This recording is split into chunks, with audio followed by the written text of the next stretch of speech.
EU Defence Commissioner Andrius Kubilius made headlines in early January for suggesting that Europe needs to create its own standing military force of 100,000 troops.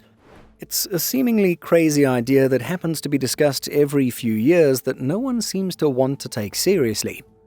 So, for today's video, let's take a look at why Kubilius is convinced it's the most effective way forward for European defence, as well as the practical hurdles that stand in the way. Apparently, Kubilius floated the idea of an EU military force as a way to replace US personnel based in Europe. As it stands, the US is reducing its presence on the continent as it refocuses its efforts on the Western Hemisphere as well as in the Pacific. Speaking at a Swedish security conference, the commissioner was quoted as saying, "Would the United States be militarily stronger if they would have 50 armies at the state level instead of a single federal army?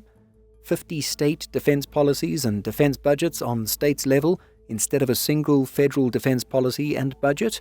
Responding to his own rhetorical question, Kubilius answered, "If our answer is no, the US would not be stronger, then what are we waiting for?" According to Politico, Kubilius said Europe's defense readiness depends on 3 pillars. 1. More investment in production capacity. 2. Institutions that are prepared and organized. And 3. The political will to deter and, if needed, fight. Merely increasing funding for Europe's existing defense setup won't meet these requirements, he said, in part because of a lack of unity. But if you've followed European defense for the past few years, you'll know that Kubilius is not the first to suggest this, and probably won't be the last. He states himself that such a concept was already proposed 10 years ago by several European leaders. Most notably, the topic was revived again in 2025 when a report by the Center for Strategic and International Studies stated that European defense needed to be transformed amid a withdrawal in leadership and support from the United States. Perhaps influencing Kubilius's own remarks, it too suggested replacing US ground forces through the creation of a pan-European force of 100,000 troops. The report is quoted as saying, "With 1.86 million active military personnel across European NATO countries, it is striking, if not embarrassing, that the departure of fewer than 100,000 US troops might create a strategic vacuum. To replace US ground forces in Europe will require Europeans to maintain a force of roughly similar strength that is ready and able to immediately deploy to defend the eastern flank. The issue for Europe is not one of scale. The issue pertains to coordination, ability, and willingness to rapidly deploy. Europe's armed forces are spread across more than 24 national militaries with varying levels of readiness, capability, and doctrine." The report continues saying, "The goal would not be to create a solidarity force or a tripwire force, such as NATO's Forward Land Forces or FLFs. Rather, the goal should be to establish a highly ready, lethal European fighting force able to quickly deploy to defend Europe anywhere on the continent. This would, in essence, become Europe's army." In fact, beyond Kubilius's recent comments, the CSIS report offers more practical suggestions as to what a European army would look like, suggesting that the force would be made up of soldiers from contributing European countries, but would train, act, and behave as a pan-European force. It suggests that personnel for this force would be generated primarily from fiscally constrained non-frontline states led by Italy or Spain. Such a force could be permanently stationed rather than be a short-term rotational type of unit, with CSIS suggesting Germany as a high possibility should the United States choose to close bases in the country. With soldiers and units permanently based together, the force would train and exercise continuously. This would allow it to develop into a cohesive and integrated unit. We don't want to continue quoting large portions of the report, but this one quote sums up the concept best. Instead of Europe fighting as more than 20 different militaries engaged in combat, this force would simplify and focus European efforts and would effectively leverage the continent's overall size. This would therefore signify a tangible and impactful contribution of non-Eastern flank countries to collective security and create a sense of geographic solidarity. It sounds good as a concept, but there are obviously large practical hurdles to this, including language barriers and differences in equipment and therefore supply chains.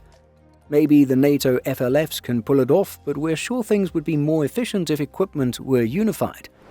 But as we've seen even in our own backyard with both the Baltics and Nordics, there are sometimes similarities in equipment, but more often there are differences. Different small arms, different IFV and APC platforms, different types of self-propelled artillery, and the list goes on and on and on. All this usually stems from a lack of joint procurement, as countries make deals when their respective budgets allow and when political pressure forces governments to act. If different countries from across Europe were to combine their forces, we could see big disagreements about spending priorities as well as accusations of preference for local/national industry rather than choosing the best equipment for the job. So, when it comes to the hurdle of different equipment, we don't have a good solution, and maybe subunits may just have to be arranged based on common equipment. For example, mobile artillery units based on South Korea's K9. That could at least see troops from Poland, Estonia, Finland, and Norway working together. And then, of course, the Mercedes G-Class already seems to be the most common 4x4 utility vehicle for small-scale general-purpose transportation. But trying to imagine a European army and subunits based on equipment commonality makes one think that the CV-90 would be the most common tracked IFV, while the Patria 6x6 would be the most likely platform for troop transport, command and control, and other support functions. Obviously, the Leopard 2 would be the main battle tank. If this force had one uniform and used one standard service weapon, what would these be? We're guessing some sort of multicam and the HK-416. Surely an upsetting reality for those who hate multicam and AR pattern rifles. But, okay, enough guessing and speculation. While the reasoning for a pan-European force is sound, the reality is that there would be a good deal of bureaucracy/administration, as well as logistics and even politics to overcome in order to create such a force. And going back to our often-cited metaphor of having too many cooks in the kitchen, it could be difficult to find strategic unity among participating nations. Yes, diversity in many ways can be a strength, but it can also present challenges, such as establishing a European army. Indeed, we can imagine each participating country wanting to have input on the types of risks their own service members are exposed to, rather than have politicians or military leaders of another nation make such calls. Yes, when it comes to an EU army, sovereignty of each nation becomes subordinate to the will of the Union as a whole. But if the politics can be worked out, there's a little more hope that such an idea can happen. That being said, we're sure that valuable lessons can be learned from the past decade or so of NATO EFP/FLF operations. If these multinational units have managed to make these mixed battle groups and even brigades work, then we're sure they have guidance as to best practices for cohesive operation amid diversity. But what do you think of the concept? Is it harder than it sounds?